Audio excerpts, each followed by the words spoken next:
Vamos analisar a natureza desse cara. Para eu saber o N, eu tenho que saber o N-1 e o N-2. Você concorda comigo? Então, para eu saber o N, eu consigo fragmentar o Fibonacci em problemas menores. Que problemas na computação que você enxerga, a gente trata com... A gente está vendo problemas menores. Consegue subdividir isso em problemas menores. Vocês lembram de alguma coisa? Divide and conquer. Dividir e conquistar é uma estratégia. É um método de busca mesmo, né? Ordenação. São métodos que você vai dividindo, principalmente o de busca, né? Busca, ordenação. Mas é com um propósito diferente, né? Mas seria isso também. Ou Bota um mais cache básico aí, ainda. para de repetir o mesmo cálculo. Já fez uma vez, acabou-se. Mas isso é uma solução. O lance todo é que tipo de problema eu quero que vocês transportem dessa natureza do Fibonacci para outras coisas que vocês veem no dia a dia de vocês. São problemas que crescem dessa natureza, que são caros de você resolver. Vou dar o bizu para vocês aqui, então. Um que eu encaro muito é achar caminho, menor caminho. Pronto. Menor caminho. Você encara onde isso? Qualquer coisa de Ritmo logística. de otimização de rede. Otimização de rede. Perfeito. Estão vendo aqui minha tela do mapa mental? Sim. Sim. É o primeiro aqui, ó. Qual o caminho mais curto entre dois pontos? Otimização de rede. Se você joga videogame que tem o seu bonequinho, você clica no lugar e manda ele minerar ouro em outro lugar. Mesmo tipo de problema. É um problema que se divide em problemas menores. Corretor ortográfico. Como é que, quando você procura no Google, você digita um pedacinho e ele vai te sugerir uma busca. Como é que ele faz isso? É o mesmo problema. Ele pegou o que você está fazendo, compara com a estrutura dele de busca e consegue te dizer o que você está querendo fazer. Só que ele não compara só o texto. Ele compara o texto que você escreveu com o critério de busca dele, usando todas as informações que ele acha relevante. Justificar texto no Word. Sabe aquele algoritmozinho que você vai e clica assim, justificado e fica tudo quadradinho? O objetivo do quadradinho não é espalhar espaços jogando as palavras para o lado, não. É você minimizar no texto a quantidade de espaço para que o texto seja homogêneo. Então você não tem essa só de quebrar. Você tem que minimizar a quantidade de espaços. Porque senão seria mole. Eu pego quebra aqui nessa palavra e aí preencho o espaço necessário para encostar uma palavra na margem da outra. Não é assim que ele faz. Ele vai ensaiando e verificando qual a menor quantidade de espaços que ele precisa para poder manter o texto alinhado. Às vezes ele quebra antes, às vezes ele quebra depois, vai fazendo essa conta, né? O Git, quando usa o diff para ver diferença entre código, o próprio algoritmo do diff é um algoritmo desse tipo de natureza. Que eu tenho que fazer, eu explodo, né, a execução. Eu tenho que fazer quase que uma análise combinatória da parada. Montar a escala de trabalho. Você tem uma equipe que tem tarefas, vai montar uma escala de trabalho. Como é que você otimiza isso? Montar a grade do seu curso de faculdade. Quais são as melhores matérias que você tem que fazer? Como é que você preenche ao máximo o seu horário na faculdade? A gente fazia isso empiricamente. Pegava lá e tentava encaixar e não, deixa eu tentar de outro jeito. Existe um método de você garantir que você tenha o melhor cenário. Né? Quando você lista as fotos no seu arquivo aí de asterisco.jpg, esse asterisco vira o quê? Ele tem que comparar isso, extrapolar isso para todas as possibilidades. Ou se você segmentar um pouquinho mais. É a mesma coisa, tem que fazer quase uma análise combinatória desse negócio todo. Então vira um problema de otimização, de você encontrar, né, qual é o ponto certo, qual é a melhor resposta para aquela questão. E como é que você resolve isso? Aí que está o grande lance da programação dinâmica, que parece uma coisa super... Né, hoje eu vejo que ela é sofisticada, né?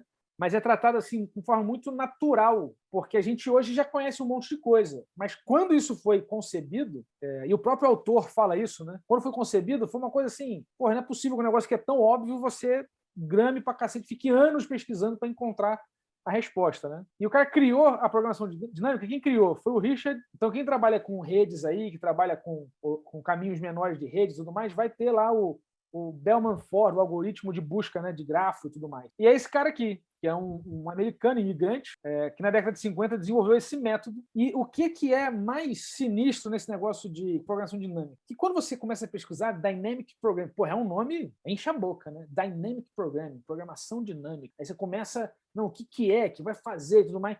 De onde que veio esse nome? E não tem nada demais, não tem nada a ver com a complexidade da técnica. Né? O nome de programação dinâmica veio o seguinte: após a Segunda Guerra Mundial, esse camarada aqui, né, ele estava trabalhando na Rand Corporation, que era contratado da aeronáutica. Só que após a Segunda Guerra Mundial, tinha muito uma mentalidade, né, de hard work versus smart work. Então, o lance dos soldados, né, de a industrialização da América, as empresas crescendo e tudo mais.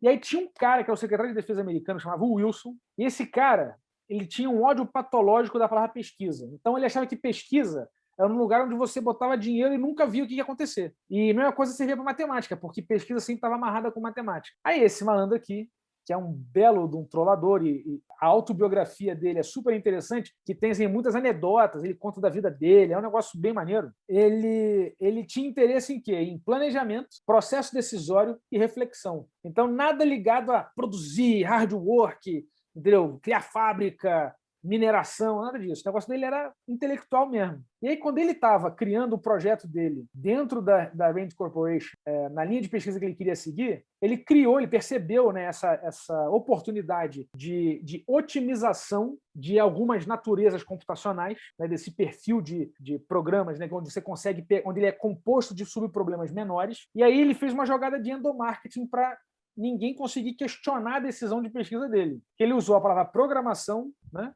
que tem a ver com produtividade, com processamento, com trabalho, com ação programada, e usou a palavra dinâmica, porque é algo que muda com o tempo, e principalmente porque é um adjetivo exclusivamente positivo. Você não consegue dizer que alguma coisa dinâmica é ruim. O dinamismo é uma coisa positiva, é boa, é um negócio que evolui, a evolução é dinâmica, a natureza é dinâmica, coisas sofisticadas são dinâmicas. Então, o lance dele era que ele estava desenvolvendo um método de programação, de resolução de problemas, né, considerando a questão da evolução do tempo, por isso que o dinâmico, com programação. E aí ele criou a técnica da programação dinâmica com essa. Então, assim, é uma coisa que você olha, porra, programação dinâmica, mas é só isso. Foi uma trollagem que o cara fez para poder publicar um artigo que passasse batido, segundo ele, que nenhum senador americano poderia questionar o dinheiro gasto para a invenção da programação dinâmica. Então, assim, é um cara que já ganhou um espacinho no meu coração por ser um troll nativo, né? E essa é uma parada interessante. Então, quando a gente olha o termo, parece sofisticado, mas é até simples a gente entender como é que funciona. O problema são as variações. Então, eu quero hoje compartilhar com vocês as estratégias, né, de como você pega um problema desse que você subdivide e você visualiza, né, cria a intuição de como abordar a solução desse tipo de problema.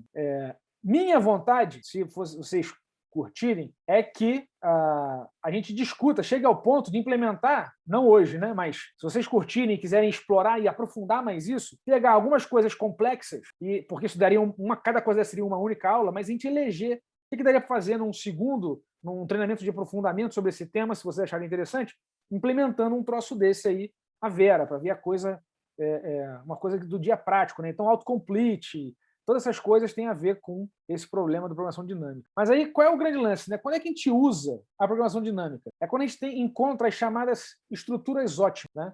Que são problemas onde a solução é composta por partes menores do mesmo problema. E aí eu consigo dividir e conquistar o problema. Eu resolvo um problema pequenininho e aí ele vai crescendo. E tem duas abordagens para isso, que é o que eu quero detalhar com vocês hoje. A primeira é top-down, a segunda é bottom-up. Então, top-down é um negócio chamado memorização. Não é memorização, é memorização. Você vai conhecer como termo memoization, que é uma estratégia de você memorizar o resultado de funções estáveis, né?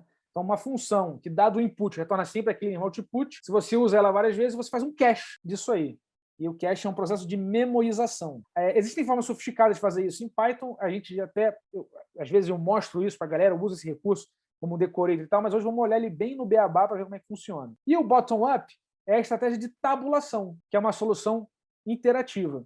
Então veja que é top-down versus bottom-up. São duas estratégias do mesmo problema. A top-down é quando eu estou usando, geralmente eu uso uma estrutura recursiva, em que eu vou memorizar para evitar a computação desnecessária. O bottom-up é quando eu uso uma estrutura iterativa, em que eu vou, na verdade, criar um loop que vai fazer o armazenamento dos estados intermediários da computação. Intuitivamente, quando você resolve um problema, tipo, não está sabendo muito bem o que está fazendo, está começando a programação, fez o exercício de Fibonacci, geralmente você usa uma variação ou uma especialização da tabulação. Você faz um loop, e ele diz, Fibonacci de N, então vai no loop daquele negócio ali, e aí você pega o resultado e retorna. Você vai somando, acumulando, né? Mas isso é uma Fibonacci dá para fazer isso, alguns outros problemas não dá para fazer isso. Então essa aqui é a questão. Então eu vou pegar o método como ele formaliza e a gente aplicar aqui em dois problemas muito legais. Tranquilo? Fez sentido até aqui? Não?